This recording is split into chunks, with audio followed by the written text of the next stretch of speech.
ഈ ഒരു നോബ് ഉണ്ടോ, ഇത് ഇപ്പോഴും പല ആളുകൾക്ക് എന്തിനാണ് ഉപയോഗിക്കേണ്ടതെന്ന് അറിയില്ല. പറയുന്നവരുണ്ട്, വീഡിയോ സ്കിപ്പ് ചെയ്തേക്ക് കേട്ടോ, കണ്ട അറിയാത്തവർക്ക് വേണ്ടിയിട്ടാണ്.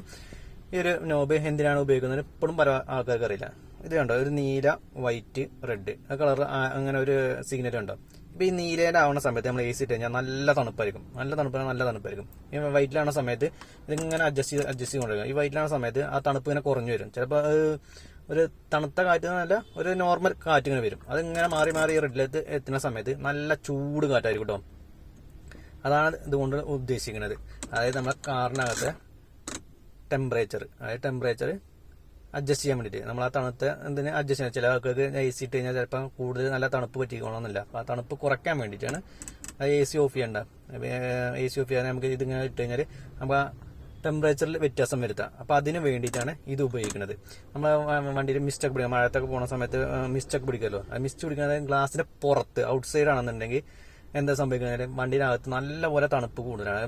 പുറത്തെ ടെമ്പറേച്ചറിനെക്കാളും കൂടുതൽ അതായത് തണുപ്പ് അകത്തുണ്ട്. അതുകൊണ്ടാണ് ഗ്ലാസിന് പുറത്ത് മിസ്റ്റ് പിടിക്കുന്നത്. അപ്പോൾ ആ സമയത്ത് എന്താ വെച്ചാൽ ഇത് ജസ്റ്റ് ഒന്ന് മാറ്റി കൊടുത്താൽ മതി. ടെമ്പറേച്ചർ ഒന്ന് മാറ്റി കൊടുത്താൽ 2 ടെമ്പറേച്ചറും കൂടി ഒന്ന് ഒരു ഒരേപോലെ നാക്കിയാൽ ആ പുറത്തെ മിസ്റ്റ് പോയി കിട്ടും. അപ്പോൾ അതിനും ഇത് ഉപയോഗിക്കാം. പിന്നെ ഉള്ളിൽ നമുക്ക് ടെമ്പറേച്ചർ തണുപ്പ് കൂടുതലാണെന്നുണ്ടെങ്കിലും ഇത് ഉപയോഗിക്കാം കേട്ടോ. പിന്നെ ഇനിയിപ്പോൾ ഞാൻ പറഞ്ഞ ഇത് ചൂടും തണുപ്പൊക്കെ ആവുമല്ലോ. ചിലപ്പോൾ ചില വണ്ടിയിൽ ഇത് ഇട്ട് കഴിഞ്ഞാൽ ചിലപ്പോൾ നിങ്ങൾക്ക് ചൂട് കാറ്റൊന്നും കിട്ടിക്കോണമെന്നില്ല. അതിനുള്ള കാരണം എന്താ വെച്ച് കഴിഞ്ഞാൽ, ഇത് ചൂട് കിട്ടുന്നത് എങ്ങനെ ആദ്യം നമുക്ക് മനസ്സിലാവും. ഇത് ചൂട് കാറ്റ് കിട്ടുന്നതെന്ന് വെച്ചാൽ ഇതിനകത്ത് ഒരു ഹീറ്റർ കോയിൽ പറഞ്ഞ സംഭവമുണ്ട്. ആ ഹീറ്റർ കോയിൽ ചൂടായിട്ടാണ്. ഹീറ്റർ കോയിൽ ചൂടാണെന്നുണ്ടെങ്കിൽ നമ്മൾ കൂളന്റ് അതിൻ്റെ അകത്തേക്ക് സർക്കുലേറ്റ് ചെയ്യും. കൂളന്റ് ചൂടാണല്ലോ. അപ്പോൾ ആ ചൂട് ആ ഒരു ഹീറ്റർ കോയിൽ പിടിച്ചിരിക്കും. അപ്പോൾ ഇതിന്റെ ഉള്ളിൽ ഷട്ടർ ഉണ്ട്. ഇതിന് മാറ്റാൻ നമ്മൾ ആ ഷട്ടർ മാറണം. അപ്പോൾ ഫാനിന്റെ കാറ്റ് അതിൽ തട്ടിങ്ങനെ വരിക. അതുകൊണ്ടാണ് ആ ചൂട് കാറ്റ് വരുന്നത്.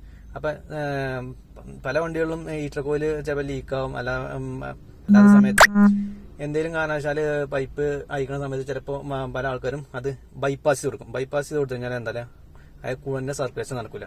കൂളന്റെ സർക്കുലേഷൻ നടക്കാത്ത സമയത്ത് ഹീറ്റർ കോയിൽ ചൂടാവില്ല. അപ്പൊ ഇതിലിട്ട് കഴിഞ്ഞാൽ ചൂട് കാറ്റൊന്നും വരില്ല. ഒരു നോർമൽ കാറ്റ് വരും, അത്രേ ഉള്ളൂ കേട്ടോ. ചൂട് കാറ്റ് ഇട്ടുണ്ടാവില്ല, നോർമൽ കാറ്റ് വരും, അത്രേ ഉണ്ടാവുള്ളൂ. അപ്പൊ എല്ലാവർക്കും ഇത് ഉണ്ടാവില്ല. പഴയ വണ്ടികളൊക്കെ പല വണ്ടികളിലും ഹീറ്റർ കോയിൽ ബൈപ്പാസ് ചെയ്ത് കൊടുക്കാറാണ്. അതാണ് ചൂട് കാറ്റ് വരാത്തത്. ഇപ്പൊ മനസ്സിലായല്ലോ ചൂട് കാറ്റ് വരുന്നതും പിന്നെ ഇതിന്റെ വർക്കിംഗ് എന്താണെന്ന് നിങ്ങൾക്ക് മനസ്സിലായി എന്ന് വിചാരിക്കുന്നു.